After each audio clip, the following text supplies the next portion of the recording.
Welcome to the second episode of I Long to See You, a podcast for the alumni of the choral program at Southern Virginia University.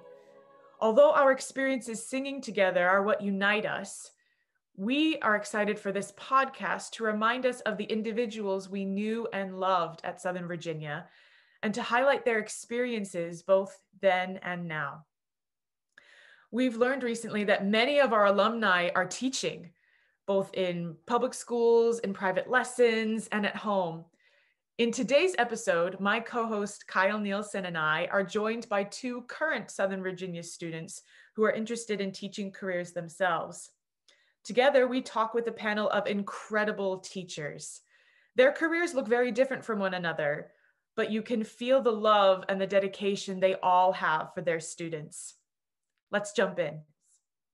Chris and Emma, why don't you go ahead and introduce yourselves and tell us about your teaching aspirations? Yeah, my name is Chris Vasquez. I'm from Kansas City, Missouri, and I transferred to SVU to study music education. So I'm part of the Ed licensure with a choral studies concentration, and I love it. And my name is Emma Buller. I'm from St. George, Utah, and I am a music major with a vocal studies concentration, and I love to teach private voice lessons, so I'm very interested in that. Wonderful. We're so glad that you could join us tonight. Now, without further ado, let's introduce our alumni guest teachers. So joining us is Emily Petty, Jeremiah Krites, and McKenzie Kitchen. So to start off, we'd love to hear a little bit about yourselves and what your teaching career looks like these days. Hi, everyone. This is Emily Petty. I am so excited to be here on this amazing podcast by these wonderful, gifted musicians that I've had a chance to sing with and work with. So I'm super excited to be here. I attended SVU from 2003 to 2007. And I sang in the chamber choir under Dr. Bradshaw and Dr. Carter. And then I also sang in the a cappella group, which was known as miscellaneous at the time. I think it's gone through a few name changes, but that was my life, was singing and living with my wonderful, wonderful choir roommates. A little bit about my teaching career. So I have been teaching for 9 years. I have a bachelor's in elementary education, and I have a master's degree in early childhood education. And I have taught kindergarten and first grade, and I love working with little humans. They're so, so amazing. They're so bright, and they fill my heart with so much joy. Teaching has been a roller coaster, and I can say things have changed. Like the last 10 years of my career, I have seen education change just in that time. And it's very, very exciting to see new things that are coming out and just being able to learn and to grow with my students. That's what it's all about. Hey, everyone. It's great to be here. My name is Jeremiah Krites. I am currently from Mesa, Arizona, originally from California. Went to SVU, transferred in 2010 to 2011, went on a mission, came back in 2013, and would participate and graduated in 2016. I was basically everything music, anything you could do, I tried to get involved in. I focused on the instrumental side of it. However, I was in choir every semester. It was concert chorale at the time there with Dr. Carter. And even after graduation, continued with Kyle, actually. And so that was fun. And I think McKenzie was interning that year too. So I got to work with all of them. It was really great.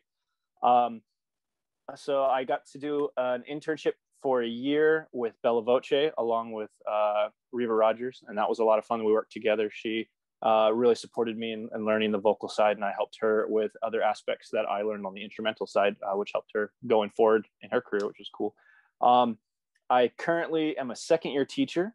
I teach band mostly at the American Leadership Academy, Gilbert North, and then they gave me a section of junior high men's choir this year, and so that was a lot of fun. I'm here with my wife and child in Arizona, and we're loving it. And the teaching aspect has been very fun, very eye-opening, and a lot of learning even after school. with everything, because education is just, like Emily said, ever changing. And even within the 2 years I've been here, seeing just a drastic change, especially due to COVID on our end, it's it's been a roller coaster in both good and bad. I am McKenzie, and I graduated from SVU in 2019, so not that long ago. And I am currently living in New York, and I'm working as I work for a music academy as a private music instructor, teaching piano and voice, and I'm running my own studio right now. But at SVU, I also did choir. I was in concert chorale, chamber singers, and bella voce, and did the internship program in bella voce and concert chorale. And I'm just new on my journey after graduation, still kind of figuring out my teaching path. But private teaching has really been something that I've absolutely loved. I love the one-on-one.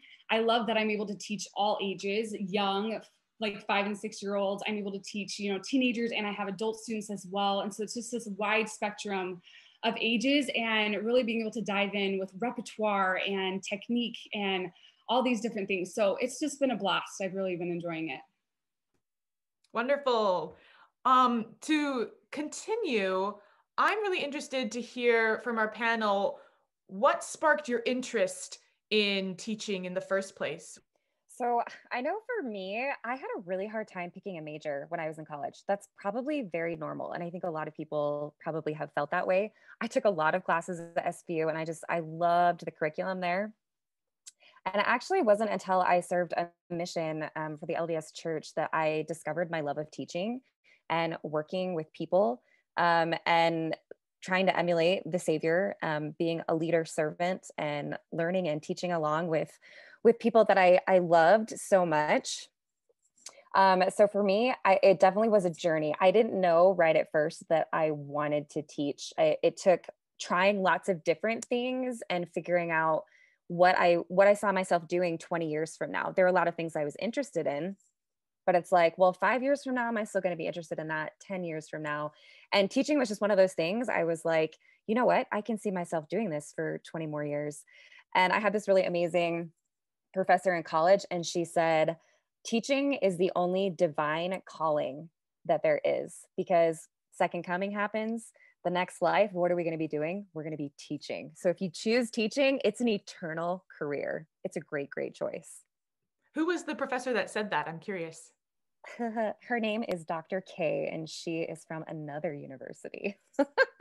I was like, oh, Emily, beautiful branding out of you to just leave that detail out. But it paints an interesting picture, Emily, about when you were a student here, is what, 10 years into Southern Virginia at that point? An infant state, though a long way of where we were originally, that we heard about on the last episode of Kindy Dixon Nielsen buying pizza for everyone to get them to come to institutes so they could get a missionary couple. We'd come a long way from that. But certainly you got to a point, I imagine, Emily, where you got to school, you got back from your mission, realized teaching's what I want to do, and saw that option, and then had to leave. It was absolutely heartbreaking, because my heart truly was at SVU. I loved everything about it. I loved the program. I loved the small classes. I loved the professors. I loved the people that were just drawn to the campus. And when I came home from my mission and found out that there wasn't an education major, I was like, I actually had second guessed. I was like, am I sure this is what I want to do? And yes, it was. So I ended up transferring to BYU, Idaho, and finished my degree there. As I mentioned, I have a bachelor's degree in elementary education. I taught for a few years, and then I was like, you know what? Like, I need some more tools in my education toolbox. And so I went back and got a master's degree from Arizona State University. So education, as I said before, it's ever evolving. Educators, we love to learn. And so you don't have to stop at just one degree. You can get multiple, and you can get endorsements. I'm also a national board certified teacher, which is like cream of the crop. Like, that is going above and beyond, just making sure that my students are having like the absolute best education experience that they can, because I'm learning along the way like they are. We're all just learning. So Jeremiah, when you were in school, we didn't have the ed program yet. and you're teaching now at a charter school. Is that right? So when you took this job at ALA and you left SVU, were you licensed yet, or was this something you kind of came into? You realized you wanted to teach, you had your instrumental degree, and then found the right opportunity? Yeah. So it was a interesting path that I took to get to teaching. And especially, like you said, actually, so the education degree had come my senior year, and I was like, oh, sweet, awesome. And then when I looked into like, oh, it's going to add 2 years, and I was like, no, I'm not doing that. I'm graduating, I'm done. But I had always had a desire to teach since high school, really, when I went through my high school band program, and I loved being able to share music with people. And that's something I've always wanted to share, is help people have that love of music and share it. Because that's really what music is for, is to share it with others. So after I graduated, I was actually burnt out. I graduated with a music degree, and I said, I don't want to do music. I'm done. I'm so tired of it. So I took a 2-year break, actually. But what I was doing in the jobs that I had after that was still teaching people in a funny way. I worked in admissions and I worked in financial aid. So I was teaching people just in a different way. And then after 2 years, I missed music. I wanted to get back into it. And getting into ALA, talking with them, it was really awesome because with them being a charter, there was actually a workaround where even though I'm actually still not licensed, because I'm able to show that I'm proficient in the subject that I teach. So I'm one of those people, I overachieved in music. I had over 100 credits in music classes. And because of that, it was able to help me get this job out here. And I am currently working towards trying to get my license because of job security, in a sense, because with charter, if my job goes, let's say the building burns down, I'm out of a job and I can't really teach anywhere else except charter schools. And one thing, that music is one of those degrees or jobs where there's a lot of people who want to do this. And so it is a very competitive market. So I think a lot more than we realize until we get into searching for those jobs. So that's sort of the workaround that I got to. And so being able to have that, it was a very blessed time for me to be able to find that job, because it helped us get back out here towards family as well. That's a cool story, Jeremiah. Thanks for sharing your path in that way. McKenzie, you kind of had almost the reverse experience of Jeremiah, right? Like, I remember McKenzie Kitchen transferring here as an elementary music education major, and then finding your passion in a different way through your finding new skills and new interests. Do you want to maybe enlighten us with your own? Yeah, that it's interesting just how things changed. Because I transferred to SVU, and I was elementary music ed when I transferred to SVU. And I just remember like talking with Dr. Nielsen and being like, I just don't know if it's like my passion. And it was really through talking with him and like other professors to really figure out what it is that I loved. And I have to tell you, it was in my lessons with Dr. Nielsen that I just was like, I love this. Like, I love to sing. I love to make music. I just find so much joy and in this. And I think that's partly why I feel so passionate about just private studios and being able to teach privately, my own private students. Just because I think it's just so fulfilling to work one-on-one with somebody and to be able to really dive into like the things that they're struggling with and focus on them. And while I love choir and I want to sing in choirs for the rest of my life, that's hopefully what I will end up doing. But it's the music making that I really love, the collaboration. And I found that in my lessons that I took, and I find that in my choirs when I was singing in choirs at SVU.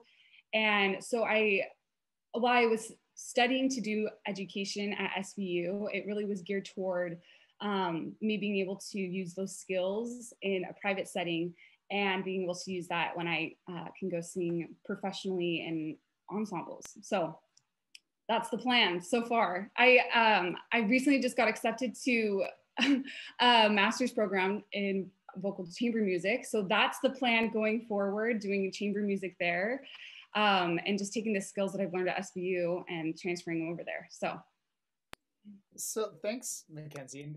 We love the like. Is this like we heard it here? Your grad school announcement on this very podcast. We're honored. So your process it reminds me a lot of just what we try to emphasize, and I guess I'm kind of the filler years there, as I knew Emily as I was going to say shy, which is not true, as a new freshman in 2006. And then I knew Jeremiah when he transferred when I was at the end of my time. And then Joanna and Jeremiah, of course, came at the same time.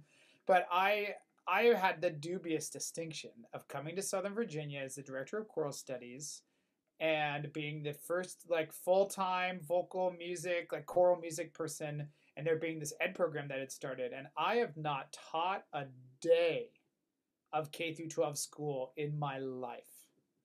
I kind of like Jeremiah took this risk early on, like Emily too. I realized like, wait, conducting is this is the thing I love.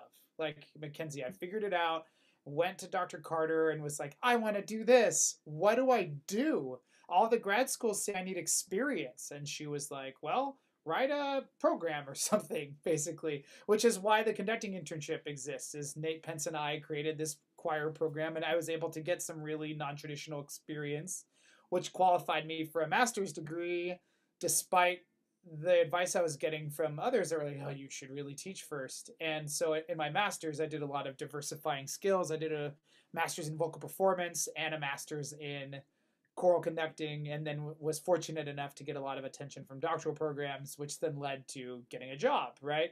But it was a big risk, and I was really empathizing with what you were saying, Jeremiah, about like if your building were to light on fire and you were out of work.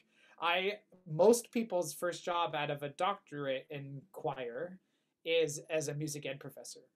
And so I knew that my options were going to be really limited. And so I've tried to make a point to always have really good relationships with educators, because I think that they are like, I know a lot of things about choir, but I don't know the specifics of being in that 8th grade choir smelly room and what that trench is like. And so I love to learn like that. And when we try to emphasize that with the students here, and Emma and Chris will talk to this later, I hope, but in the education curriculum or outside of the education curriculum, it's all about developing the skills you need to be an excellent teacher, a pedagogue of any sort.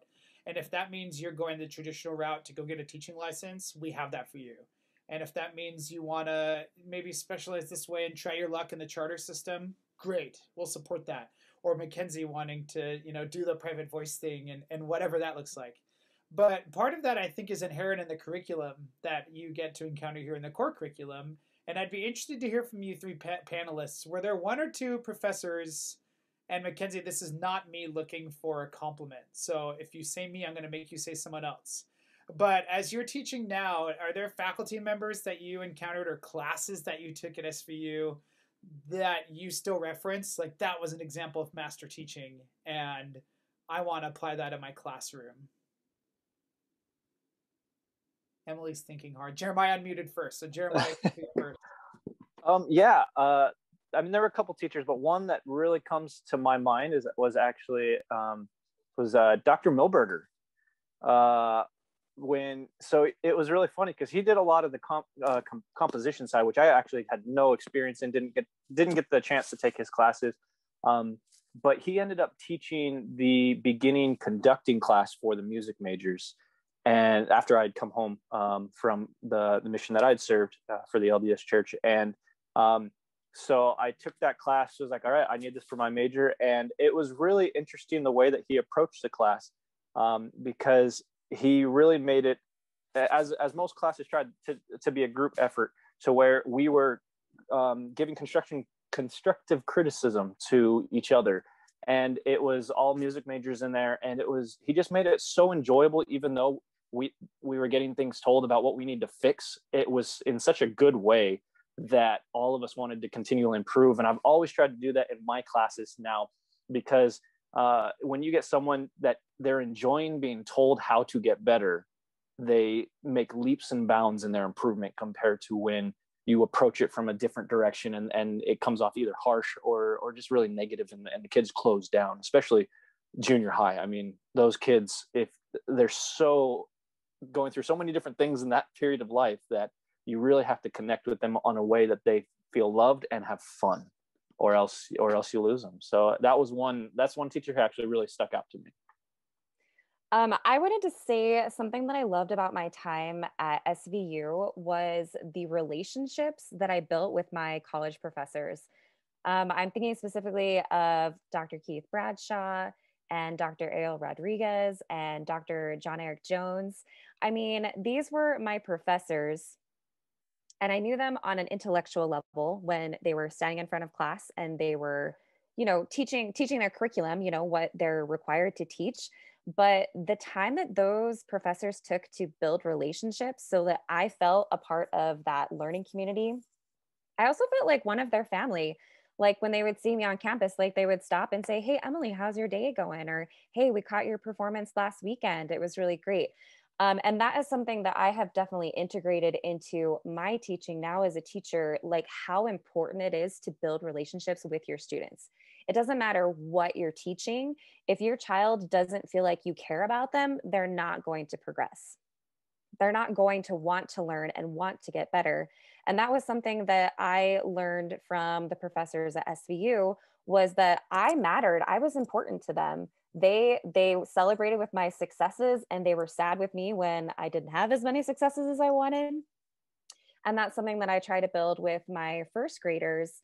Like just getting to know them. And it's those informal conversations that you get to have with them, kind of like Jeremiah was saying, be able to relate to them. So like most of my conversations are about TikTok and Among Us and all of these crazy things that my kids are into, but like it just opens this line of communication between us, and we're building this relationship. So when I'm asking them to do something really hard in math, like, "Hey, I know this is really hard, but because I've built that relationship with them, it's not a power struggle between us." Like they genuinely want to learn because they trust me to be able to teach them. And that is just something that's so invaluable that I felt was definitely taught so well at SVU, was just that building relationship with your students and how important that is.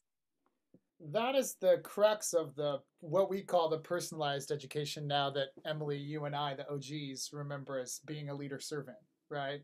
And I remember in 2009 sitting in Reason in the Self with Dr. Jones, and he taught us the Socratic method and then proceeded to use the Socratic method in the discussion on learning the Socratic method. And I, the intellectual return missionary in the room of freshmen, was like, "Don't you guys see what's happening?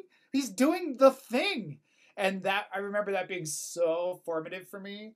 But all of that was amplified by me like being in the dining hall, and he would walk in and he'd sit down next to me with his waffle with ice cream on top of it, and would be like, "The only good thing, the good use for waffles is for eating ice cream."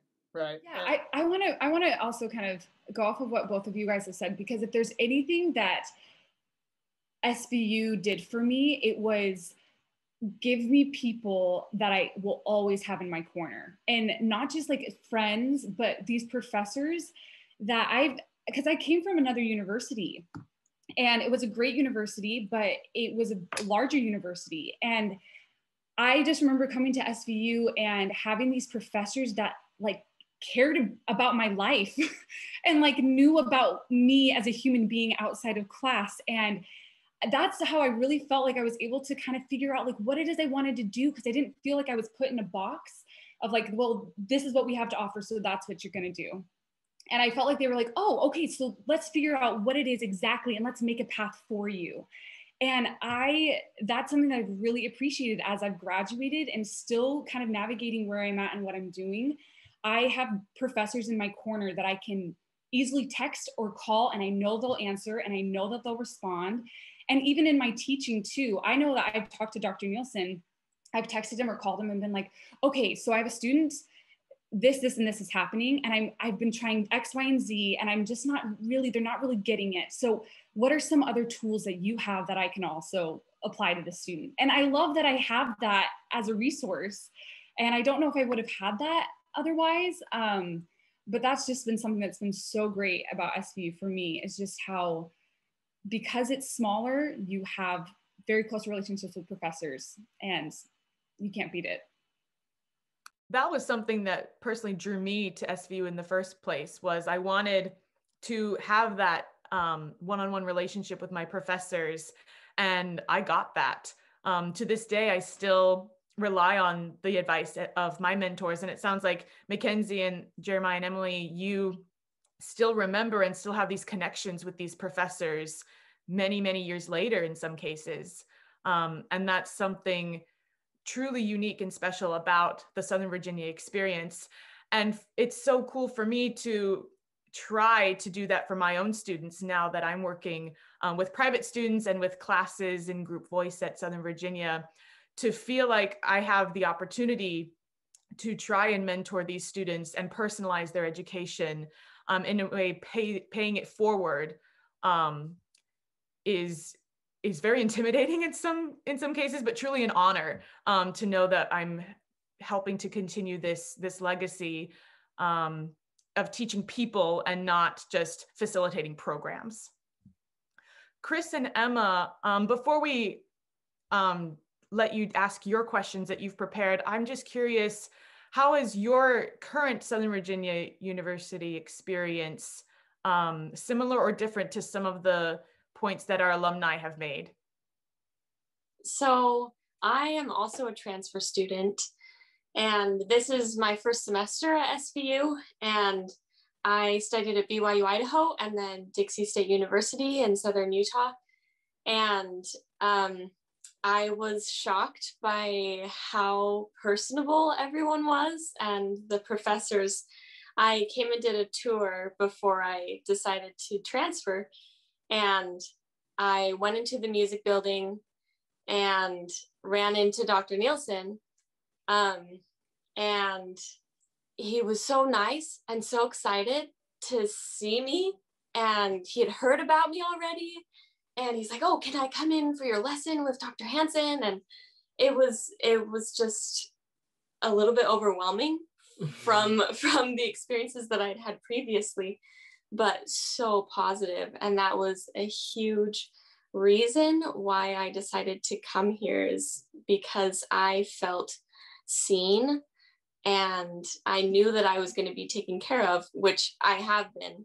And I can really relate to McKenzie with that experience in private lessons, and it's so motivating, and I feel like I have made so much progress in my own voice, and I feel inspired to go forward and teach others what I'm learning. Yeah, and I am another transfer student from Missouri, and I remember when I was first looking into Southern Virginia, I was very attracted to the personalized education aspect. That in of itself, I was like, I really wanted to take hold of my experience. I just have been able to do so much here, and opportunities. I've been able to create my own opportunities, as well as leverage opportunities that are already here. And that has been such a blessing to me, as I have a lot of goals and things that I want to accomplish. And SVU, I think the word that comes to mind that is most apt is it has enabled me to do so much more than I could have ever done on my own. And a lot of thanks to Dr. Nielsen, but as well, Dr. Hansen and the rest of the music faculty. And it's funny that Dr. Nielsen brought up Dr. Jones, because when he asked the question of them, I was thinking of professors, and Dr. Jones was mine too. Just every single professor really cares and can do invest in us and in the students. So I just, that's been my experience, and that's my testimony of this place.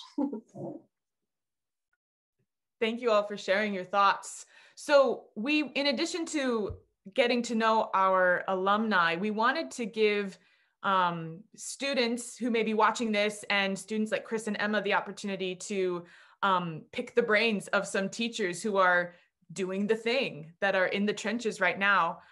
So what questions do you all have for our alumni panel?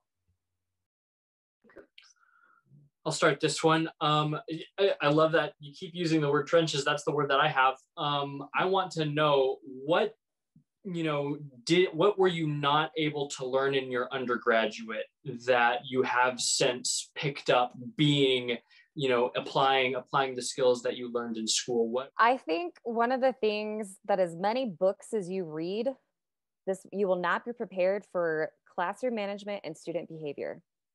Now, if you're teaching an elective course, most likely the child wants to be there. But if you're teaching a general education course, that may not be the case.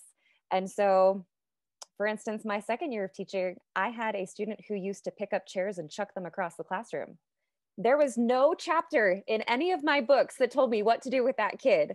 And so that was something that was definitely on the job training. As we were talking about building relationships with your students, you also build relationships with your coworkers.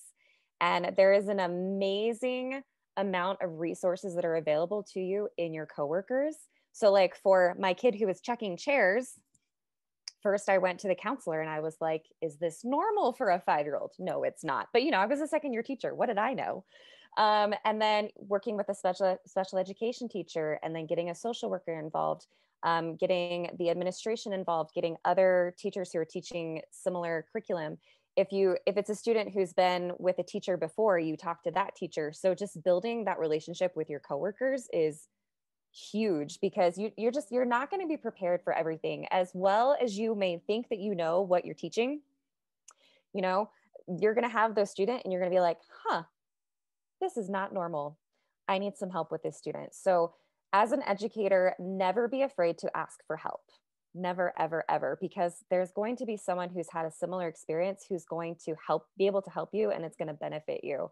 So I just recommend just building those relationships with your coworkers so that you have those resources when you need them. I definitely agree with what Emily said in terms of never be afraid to ask for help. Especially your first year, because there's going to be so much that you had no clue about, that you weren't necessarily prepared for in a way in college. They prepare you very well, especially at Southern Virginia University. They teach you so well, and they teach you how to learn and how to share that. But then when it's actually you in front of those students doing it, it's a whole nother experience, because you may be in a new school, probably are, away from everyone and you look around and you're like, okay, I need help because I don't know how to deal with this situation, how to deal with the discipline. So I have a slightly different experience, because I teach junior high and high school mainly. And those kids are going through much different things in life experience. And I mean, they go through relationships, they go through issues at home. And I mean, there's only so much that you can do in a classroom to have that. To add another thing is one thing, especially from the band side, but it definitely applies to choral as well, is being an administrator in terms of all the things you have to do in the background outside of class. For example, going on a trip, you want to take your choir somewhere, you want to take your band somewhere. There's a ton of things you have to do and plan for that they don't teach you in school.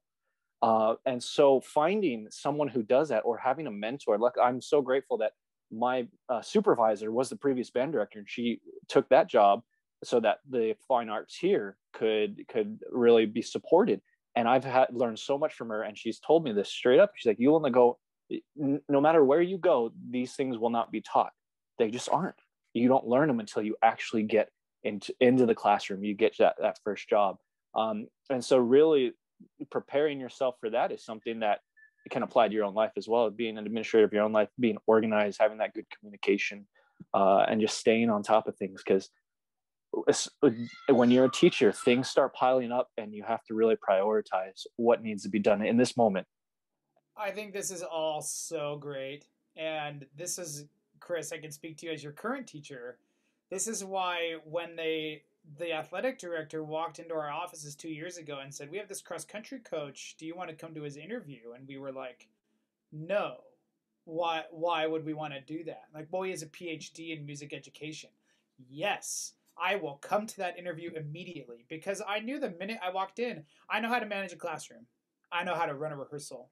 I know how to teach people how to do that. But ultimately, what do I know? Like Emily and Jeremiah have both said, what do I know? So Professor Kearney, who runs, and Professor Clark, who both run the education program at SVU now, I will always defer to those people in matters of this. Dr. Bushell before that, and Kyle Chandler, who I want to mention specifically, as you guys know, because you're taking a class from him right now.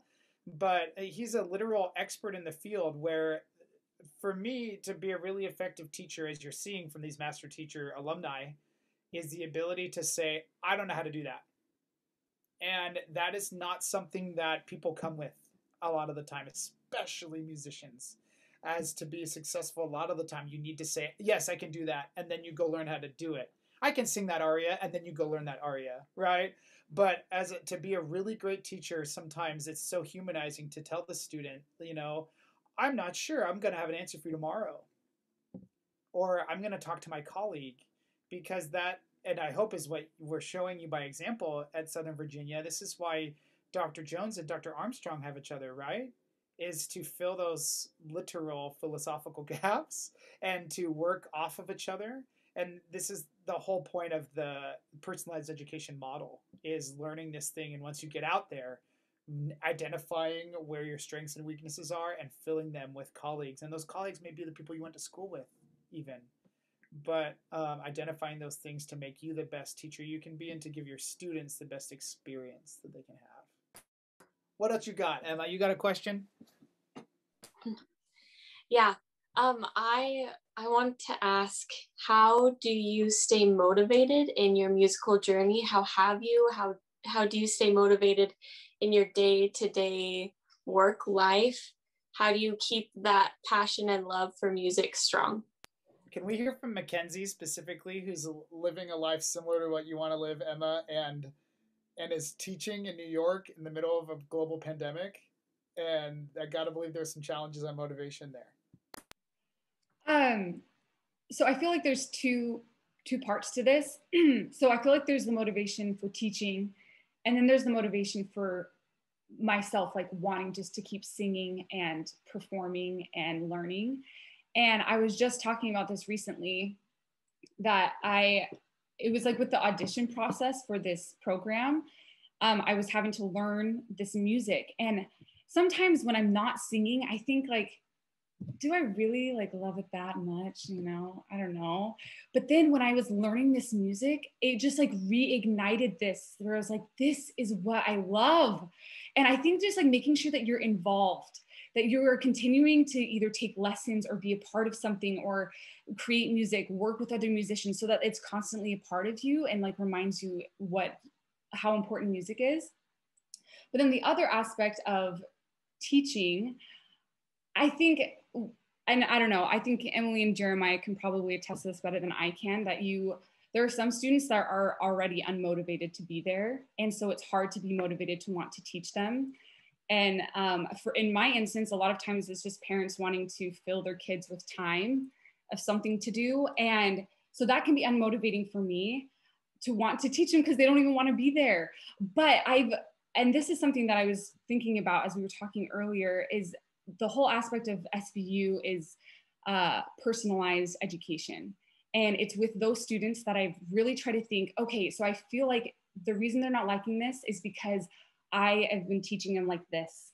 I'm teaching them what I know and how it works with other students. And so I need to think outside the box, do some more research, think about like what it is about the student personally that I can help them and motivate them to do something to progress. And so with a lot of students, I've had to really create personalized lesson plans for them specifically. How do they learn? What do they respond to? Or do they like more structure? Do they need more of a creative outlet? And just really trying to mix things up myself in my teaching helps me stay on top of my toes as a teacher. And I think that's motivating, that it keeps me learning and growing as a teacher as well. Emily, how do you do that with a classroom full of 6-year-olds? How do you stay motivated, and how do you keep it fresh? Emma, I will be 100% honest with you. You're not going to be motivated all of the time. It's just like anything you do in life. I'm going to start this really great eating habit. Some days you're going to do really well eating healthy. Some days you're not. I'm going to start this really great exercise program. Some days you'll be motivated. Sometimes you won't. Like if you can accept that fact, I think you're like 90% of the way there. But I have to say my motivation comes from two things. Number one, my students. I show up every day for my students. And right now, teaching in a global pandemic, when educators have been blamed for society's problems, I have shown up every single day for my students because I care about them. And that's something that I learned at SVU, just like our professors. Why do they come to class every day? They're there for us because they care so much about us. And so I show up every day for my students.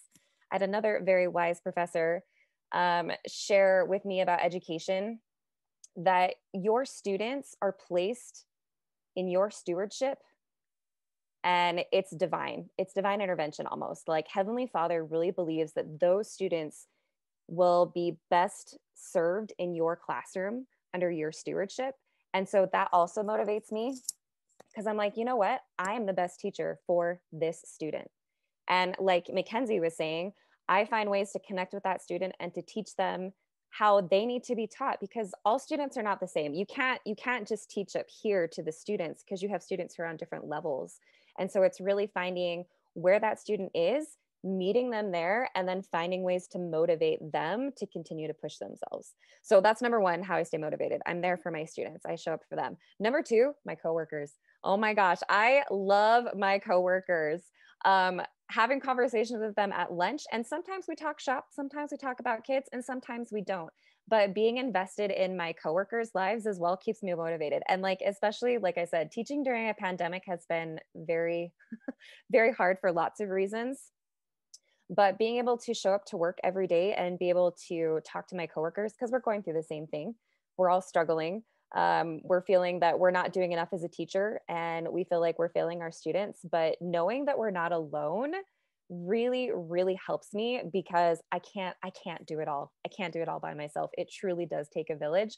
And I'm so grateful for my village of educators who help me to help our students. It really does take a village to get those kids to where they need to be.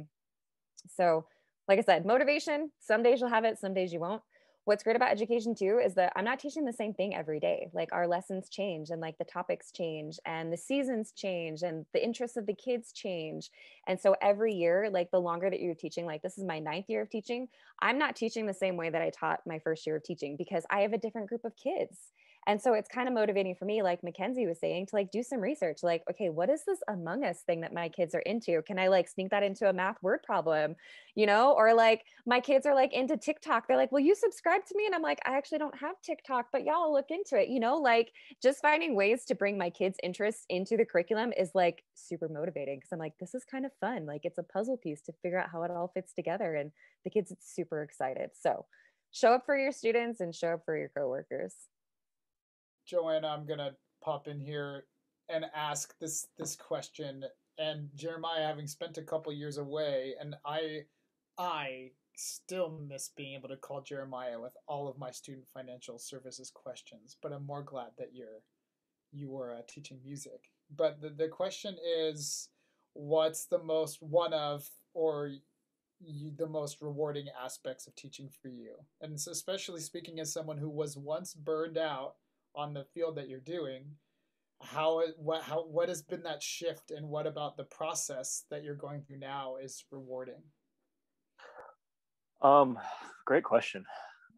I think sort of going partly in what McKenzie was talking about in terms of you personally need to keep playing, singing, performing, keeping music alive, because that is such an important part, especially as music educators. How do we continually evolve and teach if we're not doing it ourselves, if we're not continually active? But a big motivation for me, honestly, especially that gets me through those really hard days where I'm just like, why am I here? Is when we get to concert time, or when we've worked on something so difficult that the kids, when they first look, they're like, I can't do this. And to help them understand, yes, you can. And to see that spark, that oh my gosh, that aha moment when they're like, I did it, or I got it, I understand it. And seeing that is so rewarding. That's another thing they can't teach. You can't teach that. You have to experience it. And to see the kids so grateful and encouraged to keep going, that they want to keep playing and singing harder things, that has been the thing that really helps me helped me renew, because the band side, I mean, I do marching band, which is all after school. I've had a 0 hour this morning on top of it. We started our first indoor drum line all after school. So that's another thing they don't really teach you very much, is a lot of what you do is before and after school. And so to have that has been the true reward for me as an educator, and really helped motivate me and remind me why I love doing what I do, and why I want to keep doing what I do, is for the kids, and to help them to know that they can do really hard things. I don't expect 90% of my kids to keep doing music after high school, sadly, because they have different interests. But if I can help them appreciate and enjoy the time they have right now, and to try and get them to keep doing music, even if it's not their major, then that's the reward that I can be satisfied with, and be grateful that I had an opportunity to help them in this moment in their life, to use music as a tool to become a better person and to grow. What do you think, Emily? You kind of talked about this, showing up with this for the students and showing up for your coworkers. What's the thing that keeps you coming back? That is like, I'm going to keep doing this, and that you would want to pass on to someone, the next generation of educators? So as an educator, I agree with Jeremiah. The most rewarding thing is seeing like that cartoon light bulb go on above their heads, and it's like, boom. And we talk about this thing in education. It's called a growth mindset. And students, like, things are going to be hard. We're teaching them hard things, whether you're teaching them long division or you're teaching them music theory. It's something that's going to challenge their brain. And a lot of times, just as humans, we go, I can't do this. And what we try to teach the students in education is, I can't do this yet. It's about growth mindset. So like, we're all musicians here. I'm sure you have looked at a piece of music and go, I can't do this. But the more you practice, the more familiar and comfortable you become with the piece of music. And so instead of just saying, I can't do this, you go, I can't do this yet. And it's a super intrinsic motivator, because it's like, I'm going to learn this aria and I'm going to sing the heck out of this. Like, this is going to be the most challenging thing that I've done. And that is something that is so intoxicating with working with students, because I literally tell my students, I'm like, you are on fire. Like, it's amazing to see your brain just growing so much, because they're 6. They don't know it all. They think they do. And I'm sure, yeah, middle school is probably like that too, right, Jeremiah? I know everything. No, they don't. They don't know everything. And so for me, like, the thing that's most rewarding is like that growth mindset. It's like, I don't know how to do this yet. And then going through that journey with students. So I teach first grade. My job is to teach reading. I taught kindergarten for 4 years, and kindergarten I loved for a lot of reasons, but there were some things that I didn't love about it. And part of it is that they come into kindergarten just like as such babies. And like, I feel like I just barely get them learning something, then I have to send them to first grade. Teaching first grade, this is my 5th year in first grade. What I love about it is that they come in knowing like their ABCs and being able to maybe read a couple of things. And when they leave me at the end of first grade, like, they are reading. I have some kids who leave reading chapter books. I have some kids who are reading like the easy readers. And like, this is actually my favorite time of the school year, March and April, because we've been working on this growth mindset. Like, I can't do this yet happens in March or April. Like, all of a sudden my kids like just take off in reading. And I'm like, this is why I show up every day, is because by putting in the daily practice, you guys are going to take off, and you guys are going to go to 2nd grade, and you're going to leave me here in 1st grade, but I'll get a new group of 1st graders. And then I get to do that process all over again with them. So just doing that journey with them, like growing with them, is just so exciting. And that's what keeps me coming back year after year after year. McKenzie, you're in a position as a private voice and piano teacher where this is different, right? It's not that you have a new classroom coming in. And if you wanted to, you could just pursue another revenue stream. You know, if you were like, okay, this is not what I thought it was going to be. But it's been the opposite experience for you, right? Like, you weren't doing much of it at first, and now you're doing more and more of it. And what is it that is so rewarding for you that you're so committed to it? Yeah, that's interesting, because I was really just doing this as a side thing before COVID, and now it's just kind of blown up, and it's what I do every day, all day, and I love it. And it's because I have one-on-one time, 30, 45, 60 minutes with one kid. And I can tell you, I have 30 plus students, and I can tell you specific things about them, what's going on in their life, how their family is, what they love, what they don't love, like things about them. And I love just getting to know them on such a personal level. And when you guys were just talking about, you know, this growth mindset and seeing them like really achieve, it hasn't been this way since COVID, but before COVID with the academy that I worked with, they would have semester recitals. And so all the teachers would come and all the students get together. And my first time at this recital, I was sweating so bad for my students. I was like, is this what it feels like to have kids? Oh my gosh. And they're all up there and I'm like so nervous for them, but they get up and they play something that they've worked so hard on, that they've just put so much time in, that I've sat with them, and the whole growth mindset be like, they couldn't do it, but now they can. And they're doing it in front of all these people and they're so proud of themselves afterward. And so I think it's just the end results of seeing these kids just really blossom. And kind of like what Jeremiah said, do I think that most of my students will go off and do crazy, awesome things in music? Probably not. I don't know if that's really going to be something they want. But I know that when I'm with them, is to make them feel seen, make them feel loved, and make them feel like they can accomplish things. And that's the most important thing to me, is making somebody feel like they can do it. And I don't mean to keep bringing it back to SVU, but SVU just always did this for me. Was I came to SVU and they made me feel like, you can do it. You want to do this? Let's make it happen. Let's create an avenue. Let's create the path for you. And I want to do that for my students, is create a path for them, make them feel like they can accomplish things that are hard and difficult. And I don't know, that's what teaching does. I really do love it. So Emma and Chris, why don't you give us some wrap up feedback for these master teachers you've been talking to? Is there something in particular you've learned or that you've grown to admire over the last 40 minutes that you'd like to affirm them in their efforts, that you plan to apply to your careers and your young teaching studios that you're teaching yourselves? First of all, just thank you so much for your time and for your care. I think what is really, really helpful and exciting for me is getting just a sample of what all of you do, and really it is inspiring to me as a future. I will be in the public school system and whatnot, and I also teach privately with Emma, and so just hearing how you love all of your students is really, really inspiring to me and relatable. But I'm really, really excited to continue to develop those relationships with my students now and with future students as well. And that, for as hard as it will get, that, I can definitely keep showing up for my students.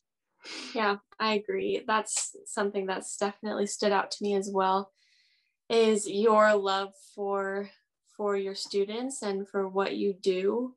And I want to apply that for my students and make sure that I am putting in the time and effort to get to know them and show that I care. And so that's something that I want to apply, that I learned from you. And just it's so worth it. It's worth it because of those kids. Thank you to all of our guests tonight, especially Emily, Jeremiah, and McKenzie, for sharing your wisdom and your passion for teaching with us. Your students are truly lucky to have you. We also want to express appreciation to all of you alumni out there who are teaching students of all ages and teaching subjects of all kinds. We want you to know that your work is truly making a difference. We have more alumni events in the works, including reunions for all of the different eras of Southern Virginia choir history. Our first alumni reunion is on April 1st. Join us that evening for a live interview with the first music director at Southern Virginia, Dr. Keith Bradshaw. Following the interview will be a virtual reunion with Dr. Bradshaw for you alumni who knew him. Be sure to check out our Facebook group for more information, Southern Virginia University Choir Alumni. There, you can also find a survey letting us know how we can best serve our alumni community. Thank you so much for listening to I Long to See You. We'll see you next time.